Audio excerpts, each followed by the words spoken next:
best advice? My best advice would be to be curious, to be playful, and to be brave.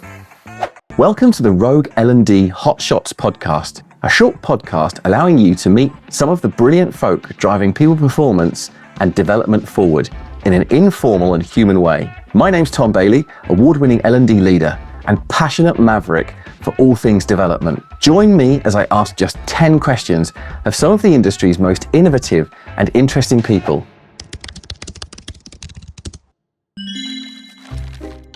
Tell us about yourself.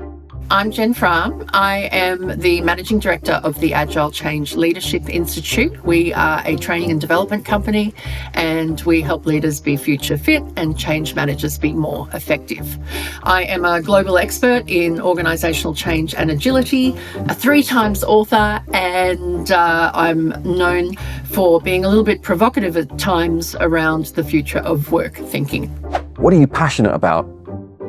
So I'm really passionate about, I think it's the space for me at the moment in terms of where people are really struggling in the workplace, both in terms of change, agility, learning, future-proofing.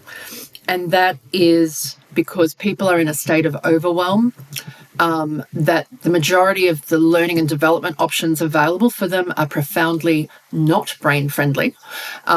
They're not inclusive. They're not considering trauma-informed. They're not considering neurodiversity in terms of how they're delivered. And so we're actually excluding a whole stack of the workplace in making sure that they're ready for change, that they're ready to be more agile, they're ready for the future. And so, I think that is something that really gets me worked up at the moment, but gets me excited about the possibility of doing things differently so we can just have brain-friendly learning. What's the best L&D you've seen? I think the best example of L&D outside of my company would have to be a speaker we saw, and this is, Tom, how I met you at the L&D symposium last year or the year before, I think it was. And it was a speaker from Westpac who was talking about their data and digital capability uplift, so their future-proofing program.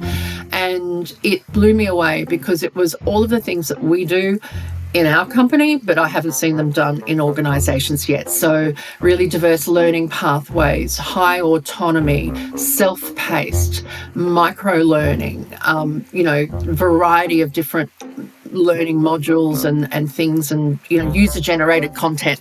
And it just looked amazing to see what it could look like in an organisation, which, I haven't seen so far.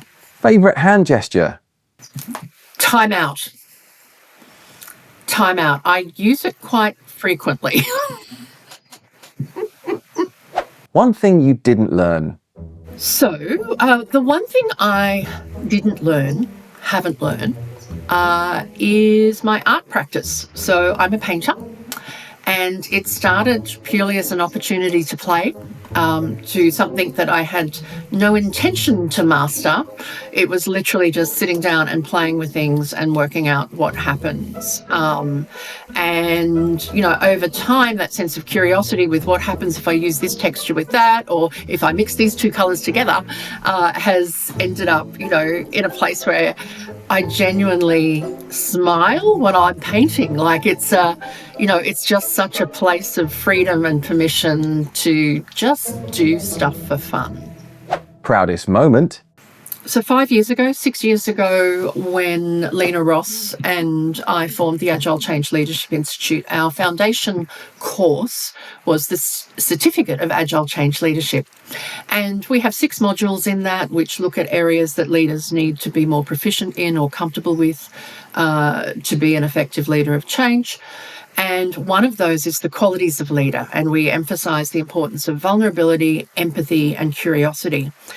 And we teach those with on-demand micro-learning, but the assessment is then we provide experiments for the learner to go and do in the workplace. So it's not an add-on, it's in the workplace. And then they have to write a reflective journal, if you like, which we assess when they send in.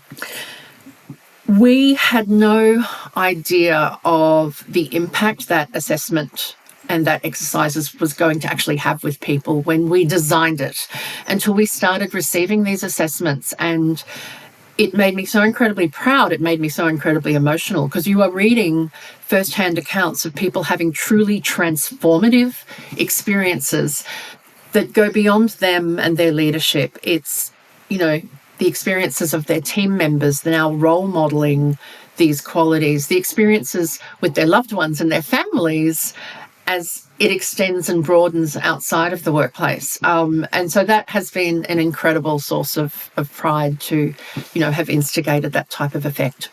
Worst experience in L&D? Look, there's no single worst experience, because it happens repeatedly, and it's probably a motivation for why I do what I do now. It's been any time I have been expected to be in a classroom for 8 hours, a full day's training, either as a participant or a facilitator, because it's no fun for either, especially now when our brains are so overwhelmed and exhausted. And, that it feels to me that's a real tick-the-box exercise these days. And there's poor experience for all involved. Best celebrity moment? 1990. I was working in a regional television station in Mackay, so central Queensland, and I was a massive INXS fan. And INXS, for some inexplicable reason, was launching the X album at the Mackay Entertainment Centre. And it all happened very fast that the TV station got a call from MTV, who had the exclusive rights to broadcast, and they needed to scramble a production crew for it. And my production manager, knowing that I was the world's greatest fan of INXS, said, "Jen, do you want to hold the idiot cards for Alison Drower?" And therefore, I joined the crew and got to meet INXS on their concert. And the really funny thing was, they say never meet your heroes, right? I went up to the sound booth with, again, one of my work colleagues' friends was the sound engineer that night and was setting up everything. And the Farris brothers were in there. And so, I'm quite starstruck by this experience. And then they turned around and they asked me, "Hey, where's the best place to get a Palmer?" And I was like, "What?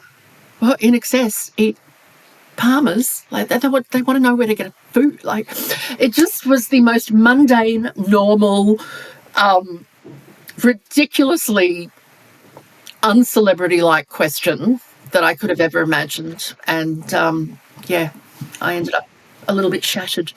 Something you believed but nobody else did? Okay.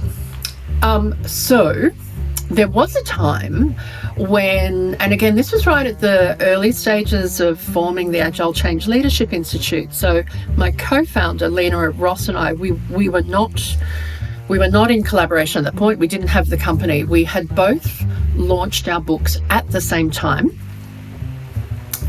And one of the people who came, and that's a story in itself. We launched our books at the same time so that we could share the bar tab, right? Because we knew that we had the same audience interested in the books.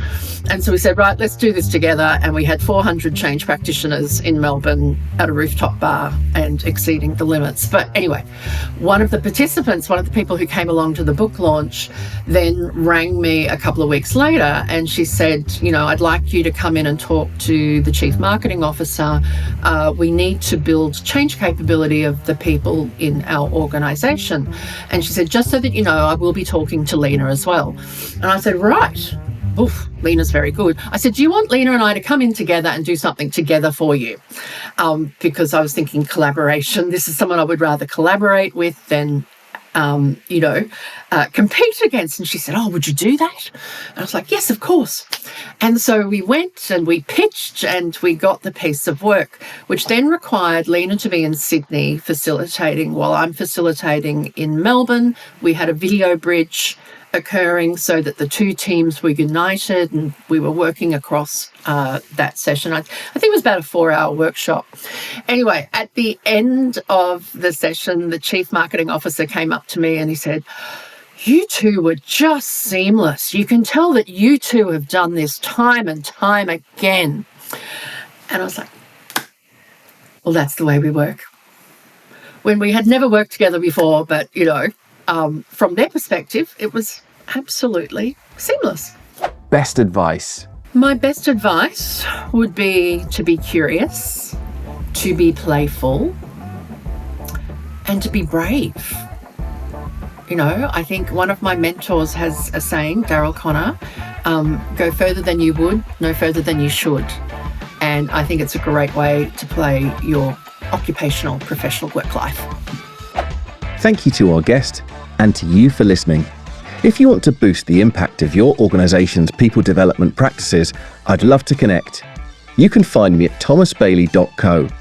Alternatively, you can look me up on LinkedIn.